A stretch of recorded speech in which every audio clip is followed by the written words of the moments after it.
আজি আকৌ এটা ৰেচিপি লৈ আহিলোঁ আৰু ৰেচিপিটো কেনেকুৱা লাগিছে আপোনালোকে শেষত কিন্তু মোক নজনোৱাকৈ নাথাকিব দেই আৰু লাইক কৰিবলৈ কিন্তু নাপাহৰিব আৰু যদি নতুনসকলে চাই আছে তেতিয়া চেনেলটো ছাবস্ক্ৰাইব আৰু এইফালে মই গেছত এখন পেন পাতিলোঁ আৰু পতাৰ পিছত তাতে মই বাটাৰ দিলোঁ বাটাৰ দিয়াৰ পাছত মই পনীৰটো অকণমান ফ্ৰাই কৰি লৈছোঁ আচলতে আৰু এইটো বনাবলৈ লৈছোঁ মই চিলি পনীৰ আৰু মোৰ ষ্টাইলত কিন্তু দেই আৰু আচলতে প্ৰতি ঘৰতে থাকেই ন এজন মাছ মাংস নোখোৱা আৰু এই কেৰাহীতে মই এতিয়া দি দিলোঁ মাষ্টাৰ্ড অইল আৰু এইফালে দি দিছোঁ মই শুকান জলকীয়া দুটা আৰু লগতে দিছোঁ এচামুচ গোটা জিৰা আৰু সেয়া দিয়াৰ পিছত মই এতিয়া দি দিলোঁ ইয়াত ডাঙৰকৈ কুটি ৰখা পিঁয়াজ আৰু পিঁয়াজটো অকণমান সিজাৰ পিছতে মই ইয়াত এতিয়া দি দিছোঁ এয়া কেপচিকাম আৰু কেপচিকাম দিয়াৰ পিছত এতিয়া মই ইয়াতে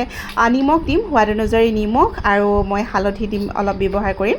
আৰু বিলাহীও যিহেতু কুটি ৰখা হৈছে বিলাহীও দিম আৰু বিলাহীটো মই বেছি ব্যৱহাৰ নকৰোঁ বিলাহী ইয়াত মই অকল এটাই দিম কাৰণ বিলাহী ইয়াত পেষ্ট ব্যৱহাৰ হ'ব ন তো সেইটো কাৰণে আৰু এয়া এতিয়া হৈছেগৈ আৰু বিলাহীটো ধুনীয়াকৈ সিজি আহিলে আৰু কেপচিকাম আৰু এইফালে এইটো পিঁয়াজটো সিজি আহিলে আৰু ইয়াত মই মছলা ব্যৱহাৰ কৰিছোঁ আপোনালোকেও ঘৰত যি মছলা খায় আপোনালোকে ব্যৱহাৰ কৰিব পাৰে দেই আৰু এতিয়া ফ্ৰাই কৰি থোৱা এয়া মই পনীৰখিনি ইয়াত দি দিলোঁ আৰু এইফালে আমাৰ ৰেচিপি একদম তৈয়াৰ হৈ গৈছে দেই আৰু আপোনালোকে এনেধৰণে খাই ভাল পায়নে মোক জনাবচোন আৰু এতিয়া মই ইয়াত ব্যৱহাৰ কৰিছোঁ টমেট' চচ কাৰণ মই বিলাহীৰ পেষ্ট বনোৱা নাছিলোঁ কাৰণ টমেট' চচ আছে যেতিয়া তাকে ব্যৱহাৰ কৰিছোঁ আৰু টমেট' চচটো মানে বেছি টেষ্টি হয় তো আপোনালোকেও এনেধৰণে বনাই খাব আৰু একেবাৰে 10 মিনিটতে ৰেডি আপোনালোকে ভাতৰ লগতো খাব পাৰে ৰুটিৰ লগতো খাব পাৰে তো আজিলৈ